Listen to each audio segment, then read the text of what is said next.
Welcome to my online class on political science. Today's topic is types of legislature.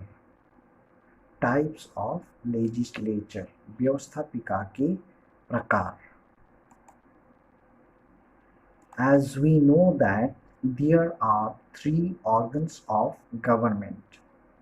First one is legislature, second one is executive, and third one is judiciary. First one is व्यवस्थापिका या विधायिका, second one is कार्यपालिका executive, third one is न्यायपालिका judiciary.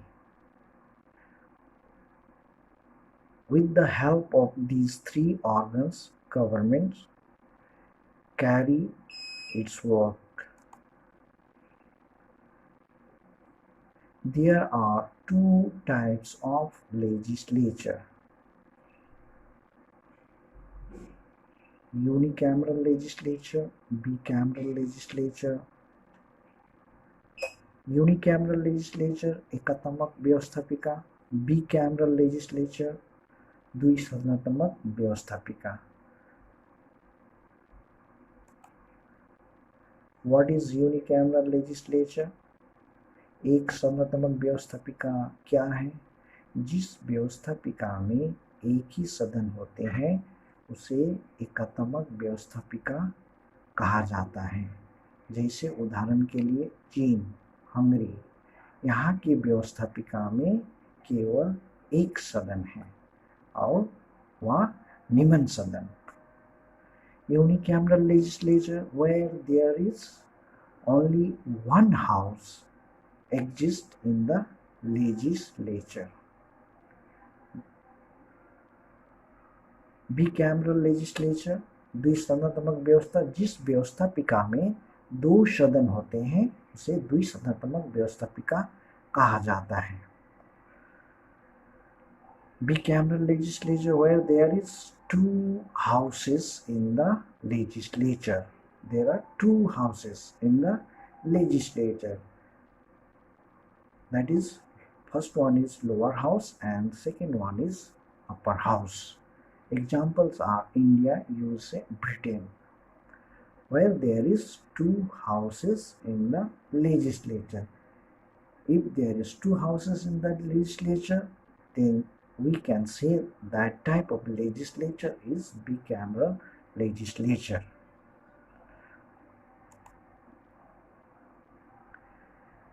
In the third slide, we can see that in both the legislatures, unicameral legislature and bicameral legislature, we try to show you that example.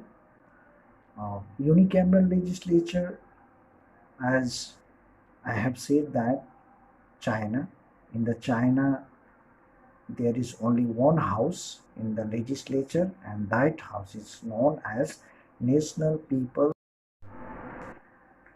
Unicameral legislature in China there is only one house and name is National People's Congress. China में केवल एक ही सदन है जिसका नाम है National People's Congress. On the other hand side, we can see the example of bicameral legislature, and that is here shown is the USA legislature. That is USA legislature का जो नाम है वो कांग्रेस, वहाँ की जो व्यवस्थापिका है उसका नाम कांग्रेस है और उस कांग्रेस में दो सदन है. पहला जो lower house, house of representatives, प्रतिनिधि सभा. Second one is the senate, that is upper house. So in USA the name of legislature is Congress, and in the Congress there is two houses, that is House of Representative and the House of Senate. We can take example of Union Legislature of India, that is Parliament. In our Parliament there is two houses. First one is lower house, second one is upper house. Lower house को हम लोकसभा भी कहते हैं, upper house को हम राज्यसभा कहते हैं। जैसे कि अमेरिका में जो लोअर हाउस है, जो निम्न सदन है, उसका नाम है हाउस ऑफ रिप्रेजेंटेटिव, यानी कि प्रतिनिधि सभा। और जो अपर हाउस है उसका नाम है सीनेट, दैट इज हमारे देश में क्या है उसका नाम, राज्यसभा। तो अलग अलग देशों में जो व्यवस्थापिका है, जो सदन है, उसके नाम अलग अलग हो सकते हैं, लेकिन जो इनके मौलिक कार्य हैं वे लगभग एक जैसे ही होते हैं। We take example of British legislature. In Britain also, the name of the legislature is Parliament. In that Parliament, there is two houses: House of Commons, House of Lords. House of Commons is the lower house of the Britain, and the House of Lords is the upper house of the British Parliament. कहा जाता है Britain ही विश्व में ऐसा देश है जिन्होंने द्विसदनात्मक व्यवस्थापिका को सबसे पहले स्वीकार किया था। That is why British parliament is called mother of parliament. British parliament is called mother of parliament. Now we will discuss on arguments in favor or merits of unicameral legislature। एक सदनात्मक व्यवस्थापिका के पक्ष में तर्क या गुण। पहला पॉइंट जो है यूनिटी एंड यूनिफॉर्मिटी, एकता और एकरूपता। व्यवस्थापिका का जो प्रथम महत्वपूर्ण कार्य जो होता है जनता की इच्छा को प्रकट करना, जनता की इच्छाओं को प्रकट करना। प्रकट इच्छा में यदि एक सदन होते हैं तो मतभेद होने की कम संभावना रहती है। यदि एक सदन है तो प्रकट इच्छाओं में मतभेद कम होंगे। यदि व्यवस्थापिका में दो सदन होंगे तो जनता की जो प्रकट इच्छा है उन पर मतभेद होने के आसार बढ़ जाते हैं। यदि जनता की इच्छाओं और विचारों में एकता रहती है, जनता की जो इच्छाएं हैं और उनके जो विचार हैं उनमें एकता है, उनमें मतभेद नहीं है, वे एक मत होकर एक इच्छा, एक विचारों को वे यदि समर्थन करते हैं तो उससे देश की एकता और मजबूती होती है, देश की एकता और अखंडता बढ़ती है। तो ये एक सदन का सबसे बड़ा लाभ है। दूसरा लाभ विलंब का अभाव, no delay in process of law making. कानून निर्माण प्रक्रिया में ज़्यादा समय नहीं लगते हैं। यदि एक सदन है तो जो कानून है वे जल्द बन जाते हैं, समय कम लगते हैं। यदि दो सदन होंगे तो समय डबल लगेंगे, यानी कि 2 गुना समय लग सकते हैं, क्योंकि कानून बनाने की जो प्रक्रिया है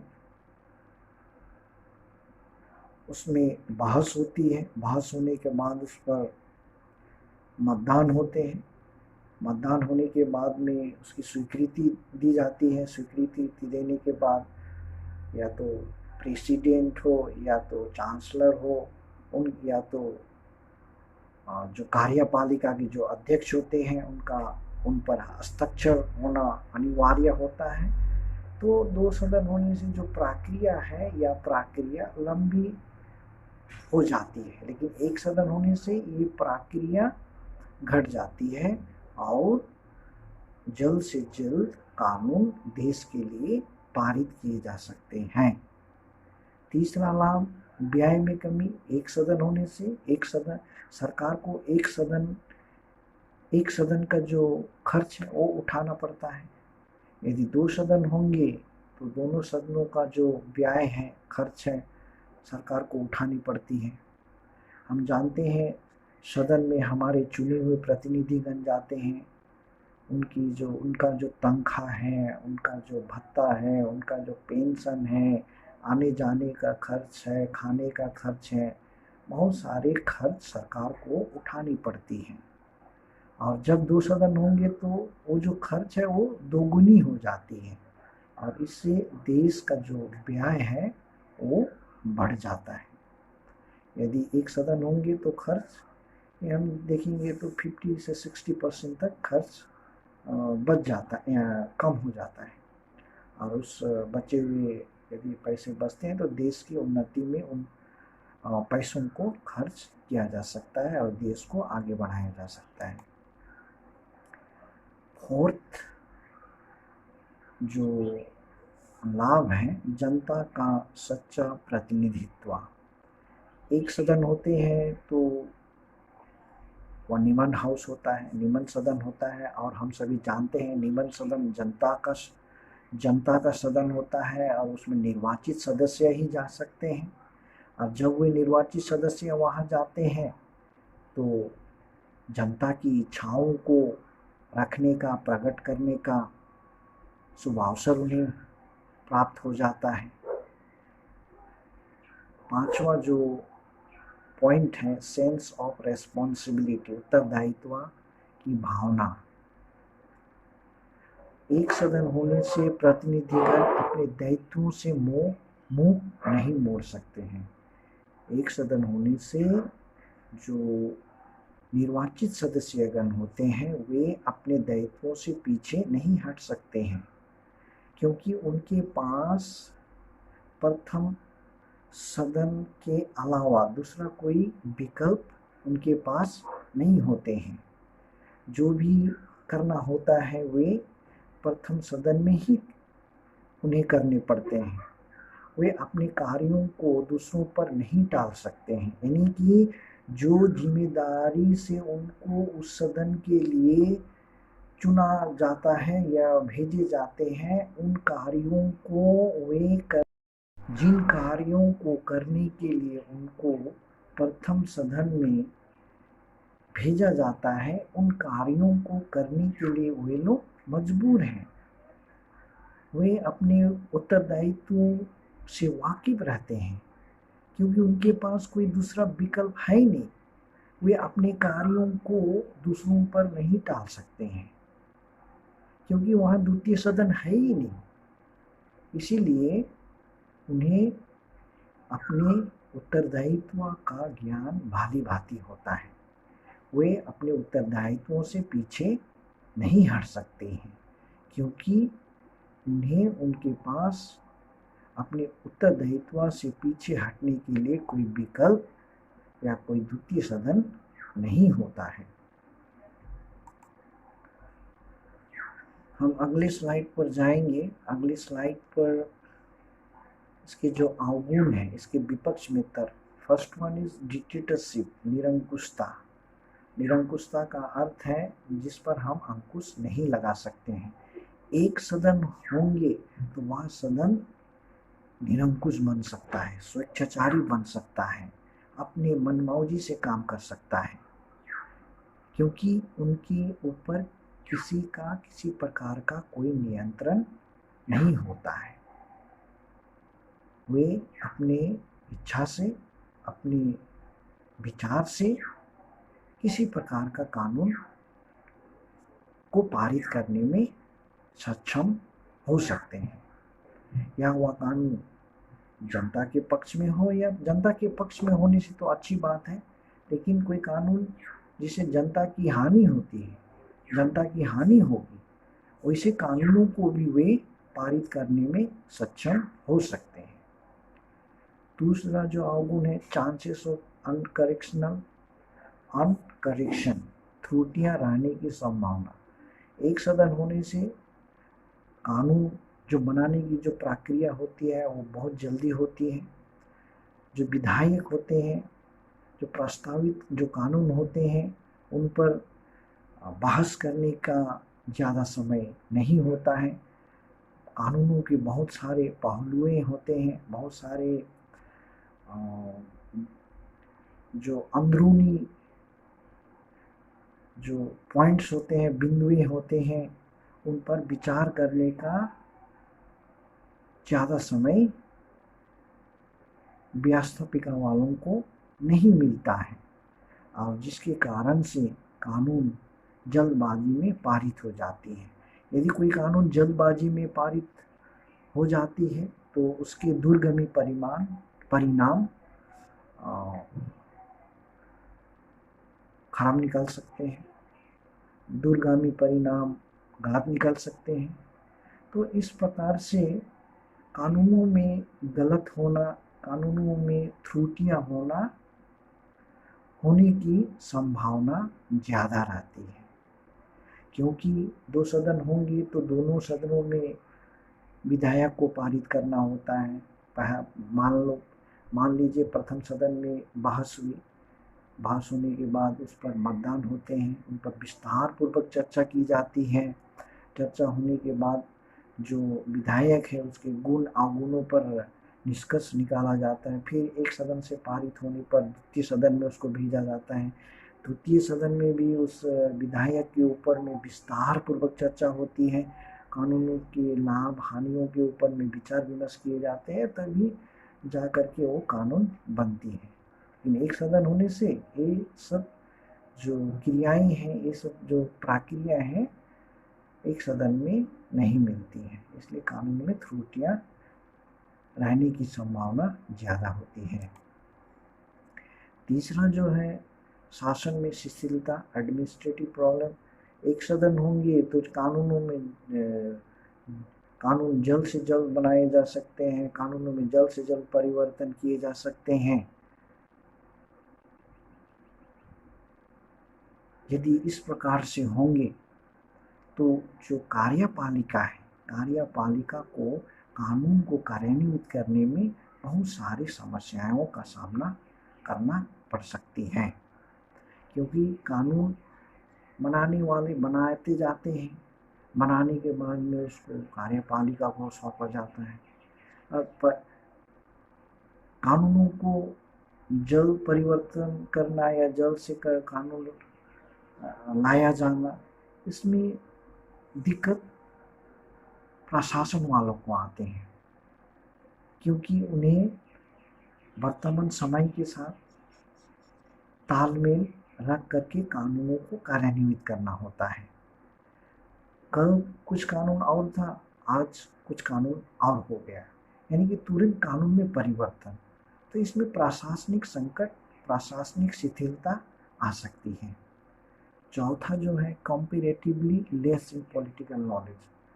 यदि एक सदन होंगे तो लोगों को राजनीतिक ज्ञान का लाभ बहुत कम मिलती है, और दो सदन होंगे तो क्या होता है कि ये जो कानून बनाने की जो प्रक्रिया है ये बहुत लंबी चौड़ी होती है, और लंबी चौड़ी होने के पश्चात लोगों को उस विधायक के बारे में, उस कानून के बारे में बहुत सारी जानकारियाँ लोगों तक पहुँच जाती हैं, और लोग भी उस विधायक के बारे में अपनी प्रतिक्रिया व्यक्त करने का अवसर प्राप्त करते हैं। यदि जनता की प्रतिक्रियाओं को कानून बनाने की प्रक्रिया में सम्मिलित किया जाता है, जो विधायकगण हैं उनकी प्रतिक्रियाओं को सम्मिलित किया जाता है, जो विपक्ष है उनकी प्रतिक्रियाओं को सम्मिलित किया जाता है, तो इससे एक बहुत अच्छे कानून देश के लिए बन सकती है, और इससे जनता को ही लाभ मिल सकता है। लेकिन एक सदन होने से कानून जल्दीबाजी में पास हो जाती है, न जनता को उस कानून की विरोध में अपनी प्रतिक्रिया व्यक्त करने का अवसर मिलता है, ना ही विधायक गणों को। तो इस प्रकार से हम देखते हैं कि एक सदन होने से साधारण जनता को राजनीतिक ज्ञान का लाभ बहुत कम मिल पाता है। अंतिम में हम कह सकते हैं कि ये जो लाभ और हानियां हैं, लाभ और हानियों को देखते हुए हम ये कह सकते हैं कि विश्व के अधिकतम देशों में एकात्मक सदन या एकात्मक व्यवस्थापिका का ही प्रचलन नहीं है। विश्व के अधिकतम देशों में एकात्मक व्यवस्थापिका का प्रचलन नहीं है। इसका मतलब हम कह सकते हैं कि विश्व के अधिकतम देशों में द्विसदनात्मक व्यवस्थापिका का ही प्रचलन है। अब प्रचलन होने के पीछे यही कारण हो सकते हैं कि द्विसदनात्मक व्यवस्थापिका एक सदनात्मक व्यवस्थापिका से अधिक कारगर है, अधिक लाभदायक है, और इसी कारणवश अधिकतम देश द्विसदनात्मक व्यवस्थापिका को स्वीकार करते हैं। तो आज के लिए इतना ही। अगली क्लास में हम फिर मिलेंगे। Thank you.